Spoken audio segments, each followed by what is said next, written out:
सुप्रभात मेरे प्यारे बच्चों। हिंदी की कक्षा में आपका फिर से स्वागत है। बच्चों, हिंदी की कक्षा में आज हम पाठ 12वां ओणम पढ़ने जा रहे हैं। लास्ट सप्ताह हमने ओणम का पेज नंबर 75 पढ़ा था, जिसमें कि केरल राज्य का प्रमुख त्योहार ओणम के बारे में बताया गया है, जो कि एक राजा पर यह कथा प्रचलित है। बच्चों, इस राजा को अपनी दानशीलता पर इतना गर्व था कि उसमें घमंड आ गया था, जिसे भगवान विष्णु उस घमंड को चूर चूर करने का निश्चय करते हैं और उसके घर एक ब्राह्मण का रूप धारण करके आते हैं। Page number 76। आप मुझे कहिए, मैं आपको सब दूंगा। राजा महाबली भगवान विष्णु से कहते हैं कि आप मुझे कहिए, मैं आपको सब दूंगा। वामन अवतारी विष्णु ने कहा, राजन, मुझे अधिक कुछ नहीं, मुझे अपनी तपस्या हेतु केवल 3 पग भूमि चाहिए। पग का अर्थ है कदम। महाबली मुस्कुराए और बोले, आप जहाँ चाहें 3 पग भूमि ले सकते हैं। क्षण भर में ही वामन ब्राह्मण रूपी विष्णु ने अपना विशाल रूप धारण किया और पहले कदम में समस्त धरती व दूसरे में समस्त आकाश को नाप लिया और फिर राजा महाबली से बोले, राजन, तीसरा कदम कहाँ रखूं?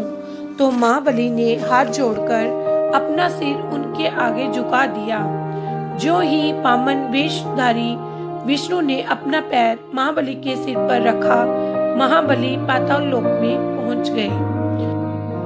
भगवान विष्णु राजा महाबली की दानवीरता से बहुत प्रसन्न हुए।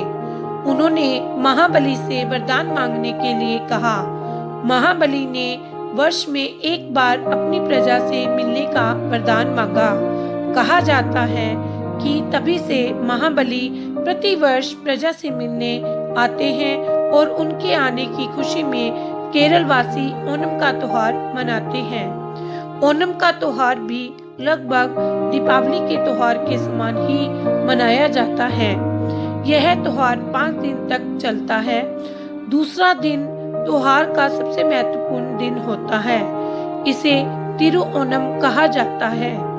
ओणम के अवसर पर लोग घरों की सफाई पुताई करते हैं। रंग बिरंगे फूलों की सुंदर सुंदर गोल गोल आकृतियां बनाई जाती हैं, जिन्हें पुक्कलम कहते हैं। रात्रि में पुक्कलम के पास दीपक रखकर पूजा की जाती है। बच्चों, पेज नंबर 77।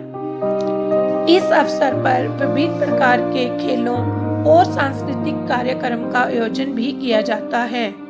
नदियों और समुद्रों के पास रहने वाले लोग नौका दौड़ का आयोजन भी करते हैं। इस दौड़ को देखने के लिए देश के कोने कोने से लोग यहाँ आते हैं। इस अवसर पर एक बड़ी नौका दौड़ का आयोजन किया जाता है, जिसमें विजय होने वाले को नेहरू ट्रॉफी प्रदान की जाती है। बालिकाएं और स्त्रियां विशेष तरीके से अपना मनोरंजन करती हैं।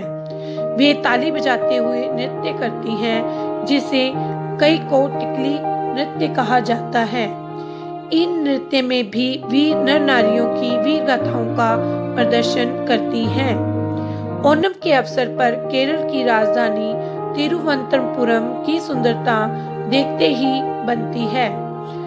चारों ओर हर्ष और उल्लास छाया रहता है। यह त्योहार हमें एकता और भाईचारे का संदेश देता है। ओके बच्चों, आपको पूरा लेसन रीड करना है। धन्यवाद।